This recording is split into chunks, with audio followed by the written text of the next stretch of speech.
Morning दोस्तों, स्वागत है आपका स्ट्रैटेजी पीसीएस में, एक प्लेटफॉर्म जहां पे आपको बहुत अच्छी क्वालिटी के कंटेंट मिलता है। अगर आपने अभी तक हमारे टेलीग्राम चैनल को सब्सक्राइब नहीं किया है, so here is the link strategy PCS. आप जाके वहां पर सब्सक्राइब कर दीजिए, जहां पर आपको फ्री में बहुत सारे क्विजेस करने को मिलेंगे। We cover everything. और हमारे यूट्यूब चैनल को आगे सब्सक्राइब कर दीजिए। डिस्कस करेंगे क्वेश्चंस जो हमने क्विज में पोस्ट किए थे लास्ट वीक डीपीएसपी के, और डिटेल एक्सप्लेनेशन करेंगे इस बारे में। द स्वर्ण Singh committee was constituted in 1976 to make recommendations about fundamental duties. स्वर्ण सिंह समिति का गठन 1976 में मौलिक कर्तव्यों के बारे में सिफारिशें करने के लिए किया गया था, and it suggested including 10 fundamental duties. टुकड़ों टुकड़ों में हम इस क्वेश्चन की एनालिसिस करेंगे। जब इंदिरा गांधी की सरकार ने इमरजेंसी लगाई थी 1971 में, उसके बाद उन्होंने ये देखा कि एक एनार्की क्रिएट हो रही है, तो जो हमारे सिटीजन्स हैं उनकी कुछ फंडामेंटल ड्यूटीज़ भी होनी चाहिए। इसके लिए उन्होंने स्वर्ण सिंह कमेटी कंस्टिट्यूट करी थी। तो स्वर्ण सिंह कमेटी कंस्टिट्यूट हुई थी, दिस पोर्शन इज़ करेक्ट। कब हुई थी? 1976 में हुई थी, दिस भी करेक्ट हुई थी। क्यों हुई थी? To make recommendations about the fundamental duties, यानी ये पोर्शन भी सही है, यानी ये पूरे का पूरा पहला स्टेटमेंट सही है। It suggested including 10 fundamental duties. अब ऑब्वियसली फंडामेंटल ड्यूटीज़ के बारे में सेट हुई थी तो फंडामेंटल ड्यूटीज़ ही बोलेगा, बट कितनी हुई थी this we are not sure. तो हम देखेंगे 10 करी थी या कितनी करी थी। So now do you remember, स्वर्ण सिंह कमेटी ने जो रिकमेंडेशन दी तो 10 की नहीं दी थी, उसने रिकमेंडेशन दी थी 8 फंडामेंटल ड्यूटीज़ की। स्वर्ण सिंह कमेटी ने बोला कि ये 8 फंडामेंटल ड्यूटीज़ होनी चाहिए, जिसमें उन्होंने ये भी बोला था राइट नहीं, ड्यूटी टू पे टैक्स। तो कि भाई सबको ड्यूटी होनी चाहिए, टैक्स पे करें। लेकिन सरकार ने इनकी इस रिकमेंडेशन को माना नहीं था, तो इसीलिए आप देखते हैं कि हमारा जो टैक्स बेस है वो बहुत कम है। तो इस क्वेश्चन का आंसर क्या है? इस क्वेश्चन का आंसर है 1, जो कि 1 इज़ ट्रू। ये मैंने क्विज में ऑलरेडी आंसर तो बता दिया था, एक्सप्लेनेशन नहीं दी थी। चलते हैं नेक्स्ट क्वेश्चन की तरफ। DPSPs are the new year resolutions. अच्छा, बहुत अच्छा स्टेटमेंट है, DPSPs are the new year resolution. क्यों बोला था ये? कभी ध्यान दीजिए इस चीज़ पे, बोला क्यों गया है कि नए साल का जो संकल्प होता है, जैसे अपन लोग बोलते हैं ना 31 दिसंबर को हम बहुत सारे बड़े बड़े सपने लेते हैं कि हम बॉयज़ बोलते हैं हम जिम जाएंगे ना, बॉडी बनाएंगे। गर्ल्स का अपना कुछ होता होगा कि नए साल में हम ये करेंगे, अगले साल तो हम ये कर देंगे ना।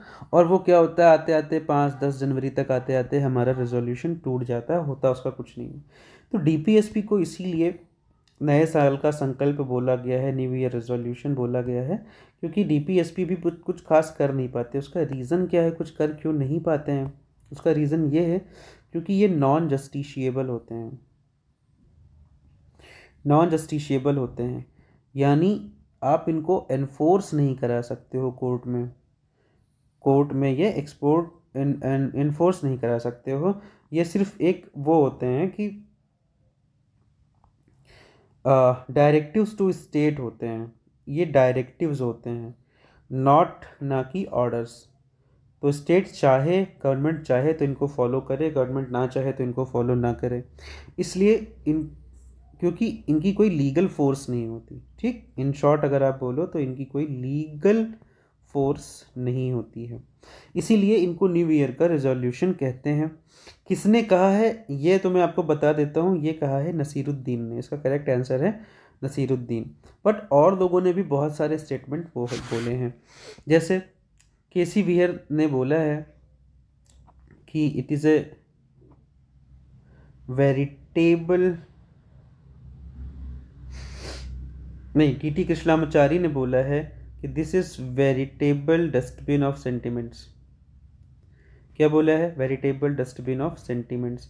यही चीज़ ये भी बोल सकते हैं, मतलब हो सकता है ये स्टेटमेंट आ जाए। मैंने नसीरुद्दीन का एक स्टेटमेंट दिया, हो सकता है कि केसी वियर का स्टेटमेंट आ जाए।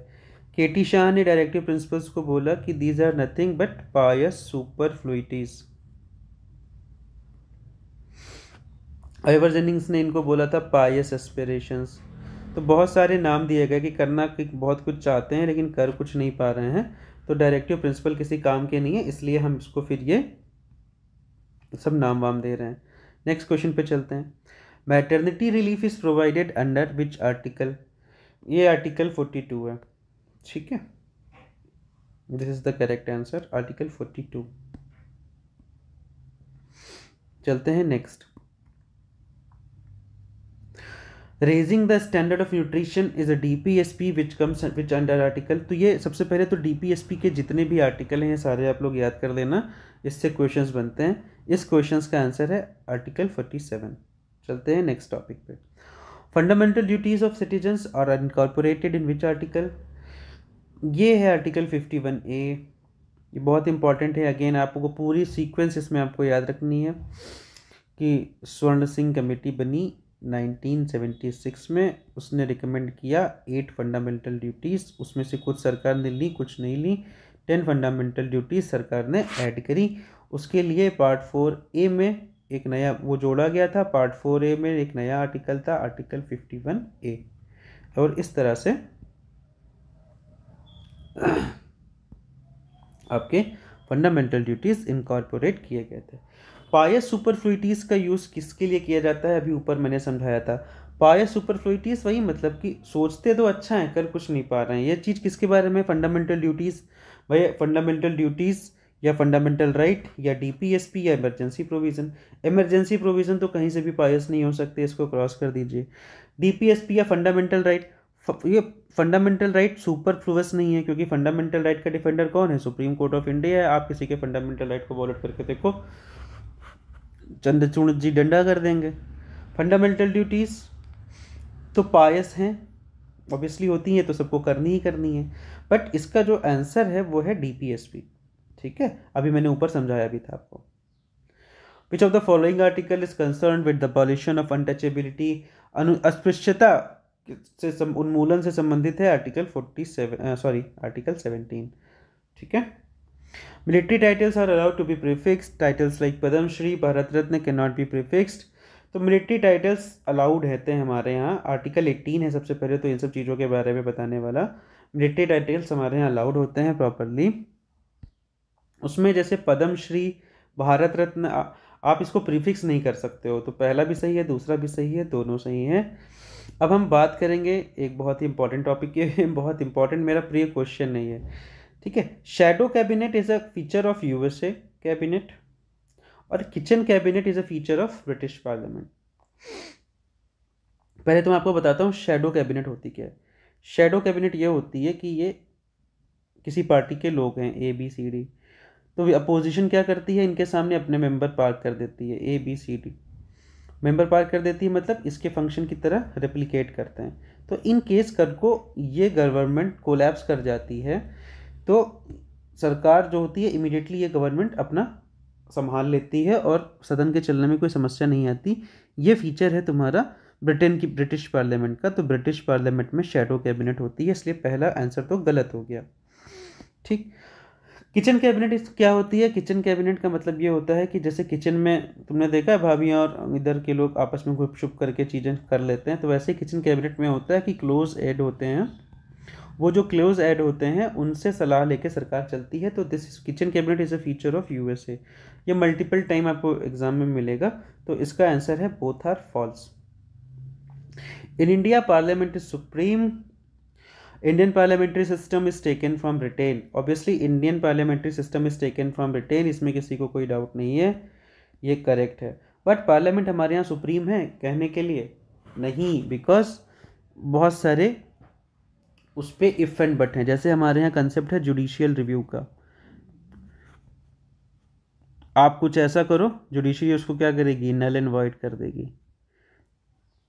हमारे यहाँ रिटन कॉन्स्टिट्यूशन है, तो सरकार को उसी कॉन्स्टिट्यूशन के बेसिस पे चलना है, ऐसा नहीं पार्लियामेंट अपने मन से कुछ भी कर देगी। तो सुप्रीम नहीं है फिलहाल, सुप्रीमेसी जो है वो ब्रिटेन पार्लियामेंट में है।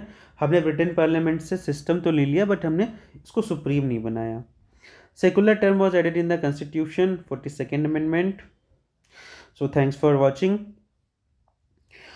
हमारा यूपीपीसीएस का स्पेशल बैच चल रहा है, क्रैश कोर्स अगर आप करना चाहते हैं तो स्ट्रैटेजी पीसीएस चैनल पर आइए, एडमिन से कांटेक्ट करिए और आप स्पेशल क्वेश्चंस जो कि बहुत इंपॉर्टेंट हैं, सिर्फ वो चीज़ हम कवर करेंगे। करीब 1000-2000 इंपॉर्टेंट क्वेश्चंस की प्रैक्टिस होगी आपकी and you will be prepared for the examination. So thanks for watching. जय हिंद, जय भारत।